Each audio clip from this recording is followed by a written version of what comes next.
Students, welcome back to my channel biology with Deepti Jain from Vardhaman coaching. तो आज हम यहाँ पे डिस्कस करने जा रहे हैं टिश्यू चैप्टर का, जिसमें कि हम प्लांट टिश्यू टॉपिक चल रहा है हमारा। मैंने लास्ट वीडियो का लिंक मेंशन करा हुआ है, जिसमें मैंने प्लांट टिश्यू की स्टार्टिंग करी थी और उसमें मैंने मेरिस्टेमेटिक टिश्यू को एक्सप्लेन करा था। तो आज हम यहाँ पे उसका सेकंड टिश्यू लेते हैं, परमानेंट टिश्यू। दो टाइप के टिश्यू होते हैं प्लांट्स में, मेरिस्टेमेटिक एंड परमानेंट। तो परमानेंट टिश्यू क्या होते हैं? जो मेरिस्टेमेटिक टिश्यू अपनी सेल डिवीजन की कैपेबिलिटी को लूज कर देता है और मेच्योर होना स्टार्ट कर देता है। जब सेल्स मेच्योर हो जाती हैं तो वो डिवीजन की पावर उनके अंदर बंद हो जाती है, खत्म हो जाती है। तो उस कैपेबिलिटी, जब वो डिवीजन की कैपेबिलिटी लूज करके एक मेच्योरिटी लेवल पे आ रहे हैं, तो वो सेल्स मिलके जो टिश्यू फॉर्म करती हैं वो होता है परमानेंट टिश्यू। तो परमानेंट टिश्यू को हम डिफाइन कर सकते हैं: cells derived from division of meristematic tissue takes up specific role and lose the ability to divide। जब मेरिस्टेमेटिक टिश्यू की सेल्स डिवीजन करने के बाद किसी फंक्शन के लिए अपनी एबिलिटी को, डिवीजन की एबिलिटी को लूज कर देती हैं, तो वो क्या बन जाता है? मतलब कि परमानेंट सेल्स में आ जाती हैं और वो सेल्स मिलके क्या बना देती हैं? Permanent tissue. तो परमानेंट टिश्यू की जो स्पेशलिटी होती है कि उन्होंने डिवीजन की कैपेबिलिटी को लूज कर दिया, उसके अलावा इनकी जो सेल्स हैं वो लिविंग भी हो सकती हैं, डेड भी हो सकती हैं, थिन वॉल्ड भी हो सकती हैं और थिक वॉल्ड भी हो सकती हैं। ठीक है, मतलब लिविंग सेल्स भी हैं, डेड। कुछ टिश्यू में लिविंग सेल्स होती हैं, कुछ डेड सेल्स होती हैं, मिलके बना देते हैं, या कुछ प्योरली लिविंग सेल्स की बनी हुई होती हैं, उनकी वॉल थिन भी हो सकती है, थिक भी हो सकती है। तो इनके बेसिस पे हमने मतलब परमानेंट टिश्यू को बोल रहे हैं कि उनमें सेल्स किसी भी टाइप की हो सकती हैं ये। इसके अलावा परमानेंट टिश्यू दो टाइप के होते हैं, एक तो होता है सिंपल परमानेंट और दूसरा होता है कॉम्प्लेक्स परमानेंट। तो आज हम यहाँ पे पहले लेंगे simple permanent tissue. Simple permanent tissue जो टिश्यू होता है जो सिर्फ वन टाइप ऑफ सेल से फॉर्म्ड होता है, composed of one type of cells which are structurally and functionally similar. पहली बात तो किसी भी टिश्यू में जो सेल्स होती हैं वो फंक्शनली सेम होती हैं, है ना, कि वो पर्टिकुलरली क्या कर रही हैं? एक टाइप के को परफॉर्म कर रही हैं। तो यहाँ पे हमने बोला सिंपल परमानेंट में composed of one type of cells which are the structurally and functionally similar. जितनी भी इस टिश्यू के अंदर सेल्स होंगी वो सारी एक से टाइप की होंगी, उनका स्ट्रक्चर भी और फंक्शन भी सेम टाइप का होगा, और कोई भी एक ही टाइप की सेल्स मिलके बना रही है इस टिश्यू को, तो उसको हम बोलते हैं सिंपल परमानेंट टिश्यू। तो इस टिश्यू के अंदर हम लोग तीन टिश्यू पढ़ते हैं। तीन टिश्यू आ जाएंगे इसमें। कौन कौन से? फर्स्ट इसमें आता है पैरेन्काइमा, सेकेंड इसमें आता है कोलेनकाइमा, और थर्ड इसमें आता है स्क्लेरेनकाइमा। तो ये तीन टिश्यू पढ़ते हैं, इंपॉर्टेंट है बहुत ये। और अच्छा, इसके अलावा आप पूरी वीडियो देखिएगा, कोई भी बीच में स्किप मत करिएगा, पूरी वीडियो आप देखेंगे तभी आप कंसेप्ट क्लियर कर सकते हैं। और परमानेंट टिश्यू और जो मेरिस्टेमेटिक टिश्यू है, इन दोनों में डिफरेंस भी आ जाता है एग्जाम्स में। और साथ में तीनों ही टिश्यू इंपॉर्टेंट हैं, अभी हम इनको डिस्क्राइब करते हैं। तो यहाँ पे पैरेन्काइमा टिश्यू जो हम ले रहे हैं, ये मैंने यहाँ पे डायग्राम ड्रॉ करा है पैरेन्काइमा टिश्यू का। तो पैरेन्काइमा टिश्यू जो होती हैं, इनमें सेल्स लिविंग होती हैं। पैरेन्काइमा साइटोप्लाज्म से रिच होती हैं, स्टोरेज का वर्क करती हैं, और ये लिविंग सेल्स होती हैं। और ये जो है प्लांट बॉडी का जो है क्या फॉर्म करती हैं? Bulk of the plant body. क्या फॉर्म करती हैं? ये फॉर्म्स द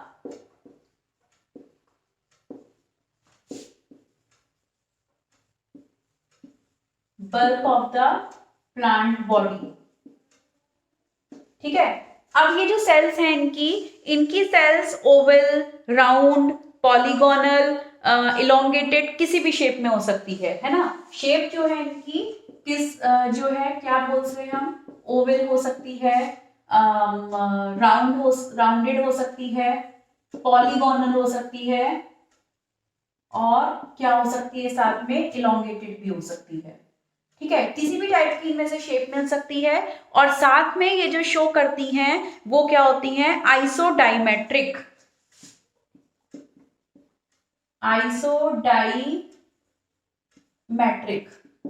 ठीक है। आइसोडायमेट्रिक का मीन्स होता है कि इक्वली जो होती हैं ये एक्सपेंड होती हैं। ठीक है, इक्वली क्या होंगी, ये एक्सपेंड होंगी। इक्वली जो होती हैं ये एक्सपेंड होती हैं। इसमें कहीं पर भी आप देखोगे इक्वली ये एक्सपेंड हो रही है, कहीं ऐसा नहीं है कि कम है कहीं ज्यादा है, तो इसको नेचर को हम बोलते हैं आइसोडायमेट्रिक। दूसरी चीज आप ये देखिए, ये इसकी सेल वॉल है, थिन सेल वॉल होती है। ये कैसी होगी, थिन सेल वॉल, और ये सेलुलोजिक होगी, सेलुलोज की बनी होगी। इसमें डेंस साइटोप्लाज्म होता है, ये हो गया इसका डेंस साइटोप्लाज्म, और ये क्या हो गया इसका न्यूक्लियस। ठीक है, न्यूक्लियस होता है। जब ये इनकी वॉल थिन वॉल्ड होती है ये, तो इनके बीच में ये देखिए सेल्स के बीच में यहाँ पे स्पेस दिख रहा है, तो यहाँ पे क्या प्रेजेंट होता है, इंटरसेलुलर स्पेस, इसको हम बोलते हैं इंटरसेलुलर स्पेस। तो इट मींस इनके बीच में इंटरसेलुलर स्पेस प्रेजेंट होता है। ये कॉम्पैक्टली अरेंज नहीं होती हैं। ठीक है, कॉम्पैक्टली मतलब बिल्कुल अटैच नहीं होती, फिक्स नहीं होती, इनके बीच में स्पेसेस प्रेजेंट होता है सेल्स के बीच में, जिसको हम बोलते हैं इंटरसेलुलर स्पेस। अगर इंटरसेलुलर सेल्स के बीच में स्पेस प्रेजेंट है तो आप टर्म लिखेंगे इंटरसेलुलर स्पेस आर प्रेजेंट। अगर एब्सेंट है, स्पेस नहीं है, तो आप लिखोगे इंटरसेलुलर स्पेसेस आर एब्सेंट। तो इस टिश्यू के अंदर इन सेल्स के बीच में स्पेस प्रेजेंट होता है, जिसको हमने टर्म दी इंटरसेलुलर स्पेस। तो यहाँ पे इंटरसेलुलर स्पेस क्या हुआ, प्रेजेंट। तो अगर इसकी प्रॉपर्टीज लिखने के लिए आती है टिश्यू की, तो आप क्या लिखोगे, shape of a cells are oval, rounded, polygonal और elongated and show the isodiametric। और क्या लिखोगे, थिन सेल वॉल होती है, सेलुलोजिक, डेंस साइटोप्लाज्म में न्यूक्लिएटेड होती हैं, और इंटरसेलुलर स्पेस क्या हो गया इसमें प्रेजेंट। और इसके अलावा जो है इंटर और सेल्स इसकी लिविंग होती हैं। सेल्स क्या होती हैं इनकी, लिविंग। सेल्स क्या होंगी इनकी, लिविंग। अब ये जो टिश्यू होता है ये एक सॉफ्ट टिश्यू होता है, तो ये कहां कहां पर प्रेजेंट होगा, प्लांट बॉडी के किस किस पोर्शन में प्रेजेंट होता है वो हम लिखते हैं, कहां कहां प्रेजेंट होता है प्लांट बॉडी के सॉफ्ट पार्ट में होता है, soft part of the plant.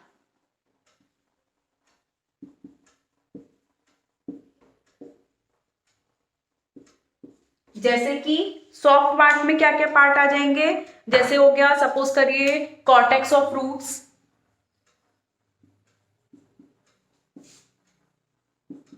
Cortex of fruits है, और स्टेम में भी प्रेजेंट होते हैं, जो सॉफ्ट स्टेम्स होते हैं तो उनके ग्राउंड टिश्यू में, ground tissue of stem. Mesophyll cells होती हैं लीव्स के अंदर, उनके अंदर प्रेजेंट होता है मीजोफिल सेल्स ऑफ लीव्स। ठीक है, लीव्स की मीजोफिल सेल्स होती हैं, उनके अंदर प्रेजेंट होता है। और इसके अलावा ये पिथ में, डिस्ट्रीब्यूटेड रेस में प्रेजेंट होता है। ठीक है, इसके अलावा कहां प्रेजेंट होगा ये, पिथ, मेडुलरी रेस, और साथ में पैकिंग टिश्यू का वर्क करता है इन जाइलम एंड फ्लोएम। ठीक है, इनमें ये यहां पे ये प्रेजेंट होता है। अब इनके जो फंक्शंस हैं, फंक्शन में क्या आता है, ये एज ए पैकिंग टिश्यू का काम करता है। फंक्शन हम लिखेंगे यहां, तो कैसे काम करेगा, serve as a packing tissue. ठीक है, कैसे काम कर रहा है, पैकिंग टिश्यू का काम कर रहा है, और साथ में क्योंकि ये स्पेस को फिल कर देता है, अगर कहीं पे टिश्यू में सेल्स के बीच में स्पेस है तो वहां पे प्रेजेंट होके उनको पैक्ड कर देगा, उन टिश्यू के बीच में स्पेस खत्म कर देता है। और साथ में क्या करता है, ये maintain the shape and turgidity of sales,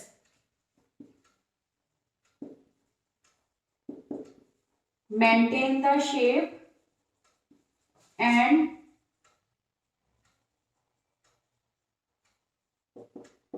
turgidity of cell. ठीक है, एक फंक्शन तो ये हो गया। दूसरा, इसके अलावा अगर ये फूड को स्टोर करता है, जैसे पोटैटो का ट्यूबर है, है ना। और मतलब जिनमें भी स्टोरेज का काम होता है, जैसे गम है, क्रिस्टल्स हैं, टेनिन्स हैं, रीजन है, रेजन्स हैं, तो ये उनके लिए एज ए स्टोरेज टिश्यू का काम करता है। स्टोरेज टिश्यू हो गया, है ना। पोटैटो ट्यूबर में आ गया स्टोरेज का काम, तो as a storage tissue work करेगा। तो उसके अंदर कई सारे वेस्ट प्रोडक्ट भी स्टोर होते हैं। स्टोर वेस्ट प्रोडक्ट जैसे हो गया गम्स और रेजिन्स, है ना। तो इस तरीके से ये स्टोर करता है इनको। और इसके अलावा अगर इनके टिश्यू में सेल्स में क्लोरोफिल प्रेजेंट होता है, इट मींस अगर क्लोरोप्लास्ट प्रेजेंट है यहाँ पर, तो इस टिश्यू को हम नाम देते हैं क्लोरेन्काइमा। अगर क्या प्रेजेंट है, इफ क्लोरोफिल प्रेजेंट, तो क्या परफॉर्म करेगा, it perform photosynthesis.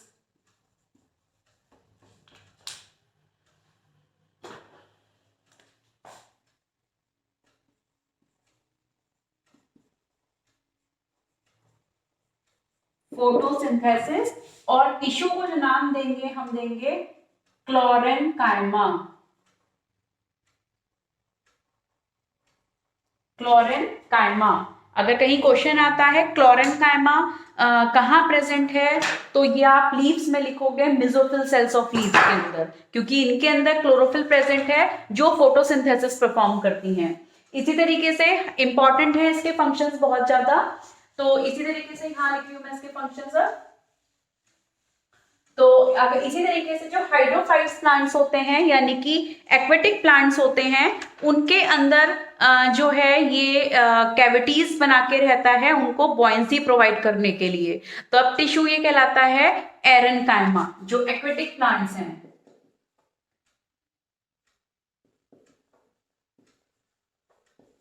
In aquatic plants, ठीक, तो उनके अंदर क्या रहेगा, ये कैविटीज बना के रहता है, तो ये बॉयंसी प्रोवाइड कराता है। क्या प्रोवाइड करता है,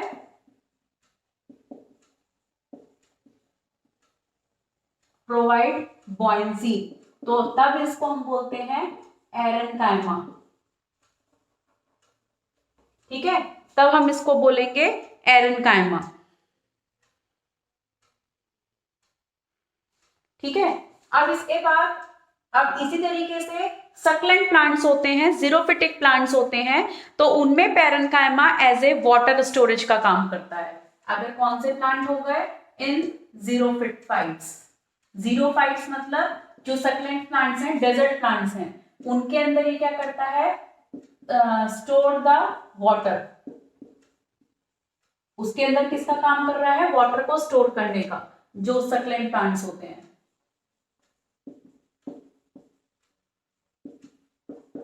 ठीक है। तो इस तरीके से ये किसके फंक्शंस हो गए, क्या नाम है, ये पेरेन्काइमा टिश्यू, ठीक है। तो अब यहाँ पे जो है, तो ये जो है इसके फंक्शंस इंपॉर्टेंट है, अक्रेंस आ जाती है, या फिर ये डायग्राम बना हुआ आ जाएगा, टिश्यू को आइडेंटिफाई करना होगा, उसकी प्रॉपर्टीज लिखनी होती है, लेबल करने के लिए ABC दे देंगे, सपोज करिए ABC, इस तरीके से लेबल दे दिया, एक ये दे दिया D, तो 2 नंबर में ये बन गया, ठीक है। और साथ में इसके फंक्शंस दे दिए, 2 फंक्शंस लिखो, या इसकी प्रॉपर्टीज लिखने के लिए दे दी, तो इस तरीके से 5 नंबर में क्वेश्चन आराम से बन सकता है ये, ठीक है। या पैराग्राफ बेस्ड पे क्वेश्चंस बन सकते हैं कि एक है प्लांट है, उसका एक पार्ट है, उसका पार्ट वो बहुत सॉफ्ट है और उसमें फूड स्टोरेज हो रहा है, तो वो क्या टिश्यू होगा, इस तरीके से मतलब कोई भी पैराग्राफ बना सकते हैं, तो उस पर बेस्ड क्वेश्चंस बन सकते हैं इस पे। तो ये इंपॉर्टेंट है बहुत ज्यादा, इसके फंक्शंस बहुत इंपॉर्टेंट है। क्लोरेन्काइमा पे क्वेश्चन बन जाते हैं, बॉयंसी प्रोवाइड कराना एरेन्काइमा पे बनता है, जीरोफाइट्स पे बन जाता है। तो पूरी तरीके से ये इंपॉर्टेंट टिश्यू है, as a packing tissue work करता है। तो क्यों करता है, क्योंकि स्पेसेस के बीच में ये आके उसको फिल कर देता है, जिससे वो पैक्ड हो जाता है, ठीक है। तो अब हम यहाँ पे इसका नेक्स्ट टिश्यू लेते हैं कॉलनकाइमा। तो कॉलनकाइमा टिश्यू के अंदर जनरली पैरेनकाइमा टिश्यू की जो सेल्स के कैरेक्टर्स होते हैं वही जनरली इसमें प्रेजेंट होते हैं। वैक्यूल होती है, साइटोप्लाज्म होता है, न्यूक्लियस होता है, सेलुलोजिक सेल वॉल होती है, लेकिन यहाँ पे इंटरसेलुलर स्पेस एब्सेंट होता है। जैसे कि हमने बोला था पैरेनकाइमा टिश्यू के अंदर इंटरसेलुलर स्पेस प्रेजेंट होता है, but in collenchyma intercellular spaces are absent because deposition of extracellulose at the corner of the cells। क्यों एब्सेंट है इंटरसेलुलर स्पेस? क्योंकि आप ये देखिए यहाँ पर मैंने यहाँ पे ये इंटरसेलुलर स्पेस नहीं दिखाया है, क्योंकि इनकी जो सेल वॉल होती है उसके कॉर्नर पर यहाँ पर जो है एक्स्ट्रा सेलुलोज का डिपोजिशन होता है, जिसकी वजह से वॉल जो है कॉर्नर्स में से थिक हो जाती हैं, और थिक होने की वजह से उनके बीच में स्पेस जो है वो खत्म हो जाता है। तो जिसकी वजह से इंटरसेलुलर स्पेस क्या हो गया? एब्सेंट। देखिए अगर मैं जैसे सपोज करिए इस तरह से सेल्स बना रही हूँ इस तरीके से, तो ये जो डिपोजिशन है ये देखिए ये चीज फिल हो गई है। ठीक है, क्यों फिल हो गई है? क्योंकि इसके कॉर्नर्स पर किसका डिपोजिशन होता है? ज्यादा से ज्यादा सेलुलोज का डिपोजिशन होता है, जिसकी वजह से वो स्पेस को खत्म कर देता है, और इंटरसेलुलर स्पेस क्या हो जाता है इसके अंदर? एब्सेंट। और इसके अलावा इसकी सेल्स लिविंग ही होती हैं एज द पैरेनकाइमेटस टिश्यू, और इनकी सेल्स थोड़ी सी इलोंगेटेड होती हैं। ठीक है, इलोंगेटेड सेल्स होती हैं। ये देखिए इसका न्यूक्लियस, ये वैक्यूल आ गई, जैसे कि उसमें भी प्रेजेंट थी वैक्यूल, साइटोप्लाज्म, ठीक है, और वो बाकी की क्या हो गई वहां पर? Cell wall. ठीक है, अब इसमें जो मिडिल लैमेला भी होती है, और यहाँ पे जो सेल्स है इसकी लिविंग होती हैं, ये मेनली मैकेनिकल टिश्यू का काम करता है, मैकेनिकल सपोर्ट प्रोवाइड कराता है, इलास्टिसिटी देता है, जो यंग डाइकॉट स्टेम्स होते हैं। अब ये कहाँ पर प्रेजेंट होता है? ये प्रेजेंट होता है बिलो द एपिडर्मिस। ठीक है, किसके अंदर? डाइकॉट स्टेम में, पीटियोल में, मिडरिब में, है ना। कहाँ पे प्रेजेंट होगा? Below the epidermis. एपिडर्मिस के नीचे जो है कॉर्टेक्स रीजन स्टार्ट हो जाता है, तो जो एपिडर्मिस के नीचे रीजन होंगे वहां पे स्पेशली ये प्रेजेंट होता है below the epidermis of dicot stem. Monocot में नहीं मिलेगा, ये डाइकॉट स्टेम में मिलेगा। डाइकॉट स्टेम में, पीटियोल में, है ना, पीटियोल में भी प्रेजेंट होता है, जो लीव्स की होती हैं और या फ्लावर की होती हैं। सपोज कर लीजिए मिडरिब ऑफ लीव्स, यहां पे प्रेजेंट होता है ये कौन सा टिश्यू? कॉलनकाइमा। ठीक है, अब इसके बाद इसके फंक्शंस आ जाते हैं। तो फंक्शंस में मैंने बोला आपको कि ये एक मैकेनिकल टिश्यू है।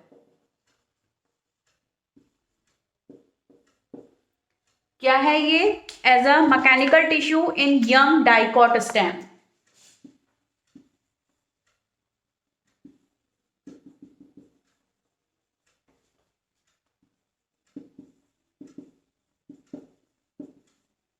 डाइकॉट स्टेम में मैकेनिकल टिश्यू का काम करता है, स्पेशली जो यंग होते हैं। ठीक है, और क्या प्रोवाइड कराएगा? प्रोवाइड इलास्टिसिटी, इलास्टिसिटी प्रोवाइड कराता है, और मैकेनिकल सपोर्ट एंड इलास्टिसिटी। ठीक है, इलास्टिसिटी और मैकेनिकल सपोर्ट देता है, और साथ में टेंसिल स्ट्रेंथ प्रोवाइड कराता है ताकि ऑर्गन फ्लेक्सिबल रह सके। जैसे लीव्स होती हैं तो लीव्स फ्लेक्सिबल होती हैं, विंड के से फ्लोट कर सकती हैं, तो वो मैकेनिकल टिश्यू मतलब कि कॉलनकाइमा टिश्यू की वजह से वो क्या कर रही हैं? फ्लोट कर रही हैं। ठीक, तो इसमें जो है क्या करता है ये? Provide tensile strength.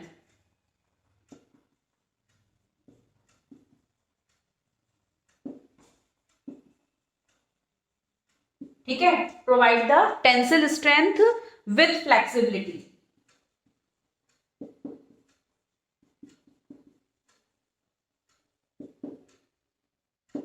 with flexibility to the organs। ठीक है, तो ये हो गया कौन सा? Collenchyma tissue. इंपॉर्टेंट है ये भी, तीनों ही टिश्यू बहुत इंपॉर्टेंट है।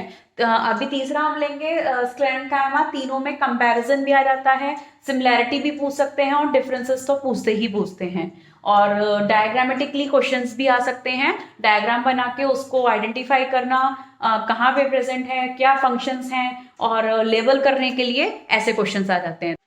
तो नेक्स्ट हम यहाँ पे लेते हैं स्क्लेरेंकाइमा टिश्यू। स्क्लेरेंकाइमा टिश्यू की जो सेल्स होती हैं वो डेड होती हैं क्योंकि इनके अंदर प्रोटोप्लाज्म की एब्सेंस होती है। इनमें क्या एब्सेंट है? Protoplasm. Cells are dead due to devoid of protoplasm.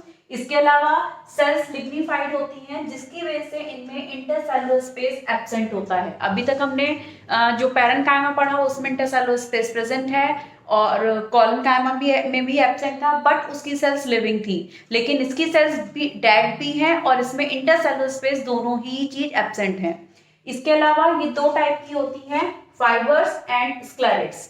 तो जो फाइबर्स होते हैं ये लॉन्ग, नैरो, थिक होते हैं इस तरीके से with tapering ends. Tapering ends होते हैं जिनके की दोनों एंड क्या हो? फ्यूज्ड फॉर्म में, नैरो हो और फ्यूज्ड हो, बीच में से थोड़ा ब्रॉड होता है।